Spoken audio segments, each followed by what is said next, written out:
ವಿದ್ಯಾರ್ಥಿಗಳ ಮಧ್ಯೆ ನಡೆದ ಜಗಳ ಭೀಕರ ಅಂತ್ಯ ಕಂಡಿದ್ದು, ಸಹಪಾಠಿಯಿಂದ ಚಾಕು ಇರಿತಕ್ಕೊಳಗಾದ 10ನೇ ತರಗತಿ ವಿದ್ಯಾರ್ಥಿ ನಯರ್ ಚಿಕಿತ್ಸೆ ಫಲಕಾರಿಯಾಗದೆ ಮೃತಪಟ್ಟಿರುವ ಘಟನೆ ಗುಜರಾತ್ನಲ್ಲಿ ನಡೆದಿದೆ. ಮಂಗಳವಾರ ಅಹಮದಾಬಾದ್ನ ಖಾಸಗಿ ಶಾಲೆಯೊಂದರಲ್ಲಿ ಈ ದಾರುಣ ಘಟನೆ ನಡೆದಿದೆ. 8ನೇ ತರಗತಿಯ ವಿದ್ಯಾರ್ಥಿಯೊಬ್ಬ ಜಗಳದ ವೇಳೆ 10ನೇ ತರಗತಿಯ ಹಿರಿಯ ವಿದ್ಯಾರ್ಥಿಗೆ ಚಾಕು ಇರಿದಿದ್ದಾನೆ ಅಂತ ಪ್ರಾಥಮಿಕ ಮಾಹಿತಿಯಲ್ಲಿ ತಿಳಿದು ಬಂದಿದೆ. ಗಂಭೀರವಾಗಿ ಗಾಯಗೊಂಡ ವಿದ್ಯಾರ್ಥಿಯನ್ನ ತಕ್ಷಣವೇ ಆಸ್ಪತ್ರೆಗೆ ದಾಖಲಿಸಲಾಯಿತು. ಆದರೆ ಚಿಕಿತ್ಸೆ ಫಲಕಾರಿಯಾಗದೆ ಬಾಲಕ ಆಸ್ಪತ್ರೆಯಲ್ಲಿ ಪ್ರಾಣ ಬಿಟ್ಟಿದ್ದಾನೆ. ಈ ಘಟನೆ ತಿಳಿದು ಬಾಲಕನ ಕುಟುಂಬಸ್ಥರು, ಸಿಂಧಿ ಸಮುದಾಯದ ಸದಸ್ಯರು ಹಾಗೂ ಅನೇಕ ಪೋಷಕರು ಶಾಲೆಯ ಮುಂದೆ ಭಾರಿ ಪ್ರತಿಭಟನೆಯನ್ನ ನಡೆಸಿದ್ರು. ಸಾವನ್ನಪ್ಪಿದ ಬಾಲಕ ಹಿಂದೂ ಧರ್ಮದವನಾಗಿದ್ದು, ಹಲ್ಲೆ ಮಾಡಿದ ವಿದ್ಯಾರ್ಥಿ ಮುಸ್ಲಿಂ ಸಮುದಾಯಕ್ಕೆ ಸೇರಿದವನು.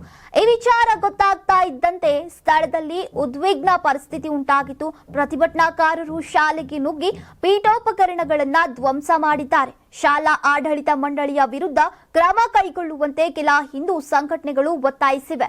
ಇನ್ನು ಜಂಟಿ ಪೊಲೀಸ್ ಆಯುಕ್ತ ಜೈಪಾಲ್ ಸಿಂಗ್ ರಾಠೋಡ್ ಮಾತನಾಡಿ ಎಫ್ಐಆರ್ ದಾಖಲಾಗಿರುವ ಬಗ್ಗೆ ಸ್ಪಷ್ಟಪಡಿಸಿದ್ದಾರೆ.